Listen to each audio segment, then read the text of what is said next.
मैं द्रौपदी मुर्मू ईश्वर की शपथ लेता हूँ कि ईश्वर की शपथ लेती हूँ कि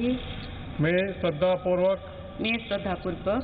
भारत के राष्ट्रपति के पद का कार्यपालन करूँगी भारत के राष्ट्रपति पद का कार्यपालन करूँगी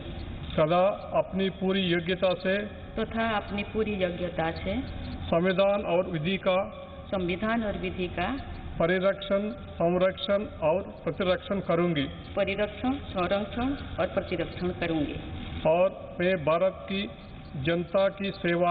और मैं भारत की जनता की सेवा और कल्याण में निरत रहूँगी।